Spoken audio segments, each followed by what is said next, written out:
Hai semua, hari ini saya akan berkongsi dengan anda satu soalan asas tentang untung rugi. Mari kita lihat soalan ini ya. Cikgu membahagikan pensil kepada pelajar. Setiap kumpulan dapat 3 batang dan baki ada 18 batang. Setiap kumpulan terdapat 7 cawangan tetapi hanya 2. Jadi, selepas cikgu tayang berkongsi pandangannya tentang soalan-soalan sebelumnya, bolehkah semua orang menyelesaikan soalan ini? Sudah tentu, anda juga boleh berkongsi pendapat anda di bahagian komen. Baiklah, mari kita kembali kepada soalan ini.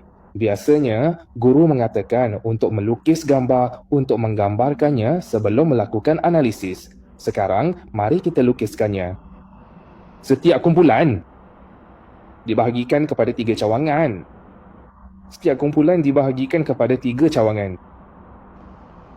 Baiklah, kita kira, kita tak pasti. Tapi jika setiap kumpulan dibahagi kepada 3 cawangan, mungkin ada 8 cawangan. Maksudnya begitu. Paling banyak ialah 8 cawangan kan? Beginilah keadaannya. Keadaan kedua ialah setiap kumpulan dibahagi kepada 7 cawangan.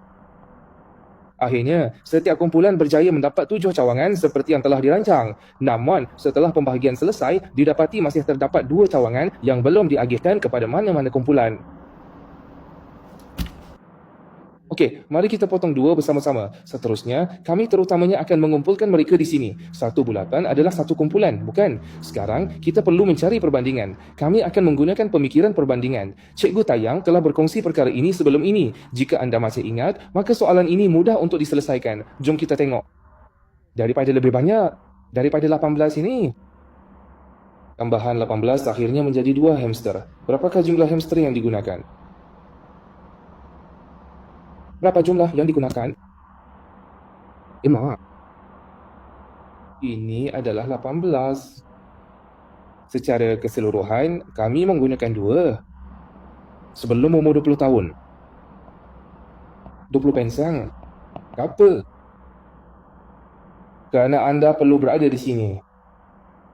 Tambah 2 lagi dan kemudian akan ada 7 dalam kumpulan terakhir ini. Adakah anda faham maksud saya?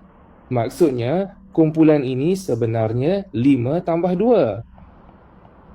Jadi, yang datang dari kedua ialah dia menambah 2 lagi. Jadi, kerana dia menambah 2 ini, kini ada 2 lagi yang hilang. Jadi, kami hanya memotong 2 di sini. Jadi, 18 tambah 2. Jumlahnya 20 pensil. Jadi bagaimanakah 20 pensil ini digunakan? Nah, setiap kali 4 pensil tambahan digunakan, 4 pensil tambahan diperuntukkan. Iya kan? Setiap kumpulan mempunyai 40 pensil tambahan yang diperuntukkan. Mengedarkan anggota badan. Oleh itu, persamaan kita boleh ditulis seperti berikut. Jumlah keseluruhan menggunakan sebanyak 18 pensel khas, kemudian dibahagikan kepada setiap kumpulan di mana setiap kumpulan akan mendapat 4 pensel tambahan. Jadi, ini bermakna 20 dibahagi dengan 4.